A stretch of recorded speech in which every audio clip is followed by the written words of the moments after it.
Break के बाद आपका दोबारा खैर मकदम है। आइए अब देखते हैं अहम नेशनल न्यूज़। बात करते हैं इलाहाबाद हाई कोर्ट के लव जिहाद मामले पर दिए गए फैसले की।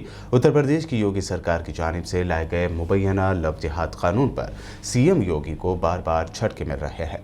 इस तरह के तेज़ी से बढ़ रहे मामलों पर इलाहाबाद हाई कोर्ट ने निहायती अहम फैसला दिया है। मुस्लिम लड़के के साथ हिंदू लड़की की शादी के मामले में इलाहाबाद हाई कोर्ट ने लड़की को माली पैकेज देने का हुक्म दिया है। अदालत ने लड़के को 1 महीने के अंदर लड़की के नाम 3 लाख रुपए की बैंक एफडी कराने का हुक्म दिया। अदालत ने मुस्लिम लड़के को हुक्म दिया है कि वो लड़की के नाम 3 लाख रुपए बतौर फिक्स डिपॉजिट बैंक में जमा कराए ताकि उसको फाइनेंशियल सिक्योरिटी हासिल हो सके।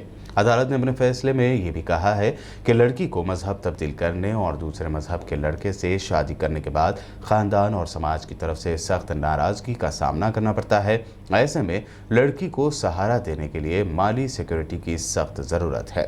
वाज़ेह रहे कि यूपी के बिजनौर ज़िले की संगीता ने शादाब नाम के मुस्लिम लड़के से लव मैरिज की थी, लेकिन लड़की के घर वालों की तरफ से तरह तरह की धमकियां मिलने के बाद संगीता ने इलाहाबाद हाई कोर्ट से रुजू किया था। हाई कोर्ट के जस्टिस ने मामले की सुनवाई करते हुए कहा कि बालिग लड़की और लड़के को अपनी मर्जी की शादी करने का पूरा इख्तियार है, लिहाजा उनकी शादी में किसी को मदाखलत करने का इख्तियार नहीं है। मोदी सरकार अपने तीनों एग्रीकल्चरल कवानीन को बचाने के लिए अब किसानों को हटाने के लिए सुप्रीम कोर्ट का सहारा ले रही है। पिछले 45 दिनों से दिल्ली की सरहद पर आंदोलन कर रहे किसान तीनों एग्रीकल्चरल कवानीन को वापस लेने की मांग पर अड़े हुए हैं, जबकि मोदी सरकार इन कवानीन को वापस लेने से साफ इनकार कर रही है। ऐसे में अब मोदी सरकार की जानिब से सुप्रीम कोर्ट में नया हलफनामा दायर किया गया है। अर्जी में कहा गया है कि किसानों को सरहद से हटाया जाए। रास्ता ब्लॉक करके प्रोटेस्ट करना शाहीन बाग मामले में सुप्रीम कोर्ट की जानिब से जारी किए गए गाइडलाइंस की खिलाफवर्जी है। दरख्वास्त में कहा गया है कि प्रोटेस्ट और रोड्स ब्लॉक करने की वजह से हर रोज़ 3,500 करोड़ का नुकसान हो रहा है। कच्चे माल की कीमत में भी 30% यानी 30% तक इजाफा हुआ है। प्राइम मिनिस्टर नरेंद्र मोदी ने कहा है कि भारत एक नहीं बल्कि 2 make in India corona virus vaccine के साथ इंसानियत की हिफाजत के लिए तैयार है। दुनिया न सिर्फ कोविड-19 से बचाव के लिए भारत के टीकों का इंतजार कर रही है, बल्कि उस पर भी निगाहें लगाए हुए हैं कि कैसे वो दुनिया का सबसे बड़ा वैक्सीनेशन कैंपेन चलाता है। मोदी ने कहा कि भारत की जमहूरियत पर एक वक्त शक जाहिर किया गया था, लेकिन आज भारत ही वो मकाम है जहां जमहूरियत सबसे ज़्यादा मजबूत और जिंदा है।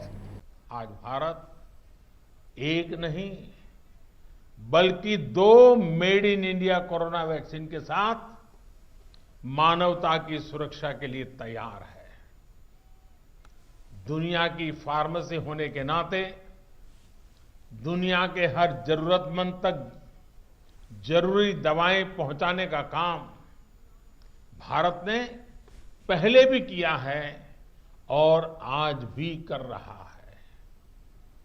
दुनिया आज सिर्फ भारत की वैक्सीन का इंतजार ही नहीं कर रही, बल्कि दुनिया का सबसे बड़ा वैक्सीनेशन प्रोग्राम भारत कैसे चलाता है, इस पर भी नजरें हैं। दिल्ली के सीएम अरविंद केजरीवाल ने मरकज की मोदी सरकार से मुतालबा किया है कि कोरोना वैक्सीन सभी देश की जनता को फ्री लगवाई जाए। इससे पहले दिल्ली के हेल्थ मिनिस्टर सत्येंद्र जैन ने भी सेंट्रल हेल्थ मिनिस्टर हर्षवर्धन और स्टेट के हेल्थ मिनिस्टर्स की मीटिंग के दौरान मांग की थी कि दिल्ली और देश के सभी रियासतों को कोरोना वैक्सीन मुफ्त दी जाए। मरकजी हुकूमत ने कहा है कि पहले फेज में हेल्थ वर्कर और फ्रंट लाइन वर्कर्स को वैक्सीन लगवाई जाएगी। महाराष्ट्र के जिला भंडारा के अस्पताल में जुमा की देर रात शॉर्ट सर्किट से लगी आग ने 10 न्यू बॉर्न बेबीज यानी नवजायदा बच्चों की जान ले ली।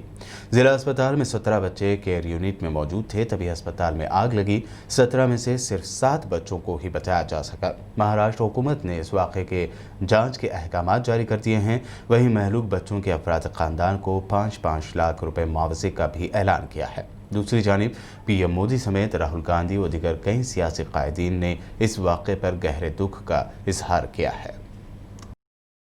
और अब आखिर में हेडलाइंस पर एक और नजर। 31 यानी 31 मार्च से सऊदी के डोमेस्टिक और इंटरनेशनल फ्लाइट्स हो जाएंगे शुरू। जमीनी और समंदरी रास्ते भी खोलने का सऊदी हुकूमत ने लिया फैसला।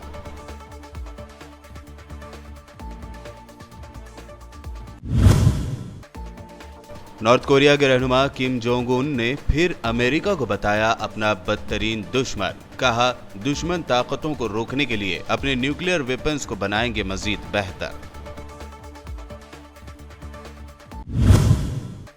ट्रंप ने जो बाइडेन की हलफ बर्दारी तकरीब में शिरकत न करने का किया ऐलान, तो बाइडेन ने कहा बेहतर हुआ। ट्रंप का अकाउंट ट्विटर ने हमेशा के लिए कर दिया बंद, फ्यूचर में तशद्दुद भड़काने का जाहिर किया था अंदेशा। लव जिहाद पर इलाहाबाद हाई कोर्ट ने सुनाया अहम फैसला। कहा, मुस्लिम लड़के के साथ हिंदू लड़की के शादी के मामले में लड़की के नाम पर 1 महीने में कराए जाएं 3 लाख की एफडी। अब किसानों के आंदोलन को सुप्रीम कोर्ट के जरिए खत्म करवाने की मोदी सरकार की प्लानिंग। किसानों के प्रोटेस्ट से रोज 3,500 करोड़ का नुकसान होने की कही बात, सुप्रीम कोर्ट से किसानों को हटाने की मांग की। और महाराष्ट्र के जिला भंडारा के अस्पताल में आग लगने से 10 न्यू बॉर्न बेबीज की हुई मौत। सीएम उद्धव ठाकरे, मोदी, राहुल गांधी व दीगर ने जताया गहरा दुख। महाराष्ट्र सरकार ने 5 लाख मुआवजे का किया ऐलान। वर्ल्ड न्यूज में ये थी अब तक की अहम नेशनल और इंटरनेशनल न्यूज। यूट्यूब पर हमारे चैनल को सब्सक्राइब जरूर करें। मजीद अपडेट्स के लिए बने रहिए हमारे साथ और देखते रहिए बीपीएन चैनल।